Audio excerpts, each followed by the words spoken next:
தமிழ்நாட்டில் அமமுக கட்சியை சேர்ந்த எம்எல்ஏ காமராஜர் அவர்களும் அதிமுக கட்சியை சேர்ந்த சிவி சண்முகம் தலைமையிலான ஒரு சில எம்எல்ஏக்களும் தாவேகாக்கு ஆதரவு தரப்போறதா இன்னைக்கு சொல்லியிருக்காங்க. அவங்க மேல எல்லாம் இந்த கட்சி தாவல் தடை சட்டம் அது பாயாதா? முதல்ல இந்த கட்சி தாவல் தடை சட்டம் அப்படின்னா என்னன்னு பார்ப்போம். ஃபார் எக்ஸாம்பிள், சட்டப்பேரவையில் ஒரு கட்சிக்கு ஒரு 50 எம்எல்ஏக்கள் இருக்காங்க வச்சுப்போம். அதில் ஒருத்தரை கொறடாவாக நியமிப்பாங்க. அந்த கொறடா தான் ஒரு வாக்கெடுப்பு நடக்கும் பொழுது என்ன வாக்களிக்கணும், ஆதரவாக வாக்களிக்கணுமா இல்லை எதிர்த்து வாக்களிக்கணுமா அப்படிங்கிறத கொறடா தான் சொல்லுவார்.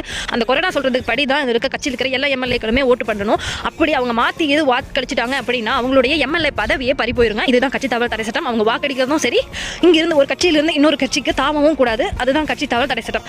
ஆனால் 3ல் 2 பங்கு எம்எல்ஏக்கள், அதாவது 60% மேலே இருக்க எம்எல்ஏக்கள் கொறடாக்கு ஆப்போசிட்டா, கொறடா என்ன சொல்றாரோ அதுக்கு ஆப்போசிட்டா வாக்களிக்க முடியும். ஒரு கட்சியிலிருந்து இன்னொரு கட்சிக்கு தாவவும் முடியும்.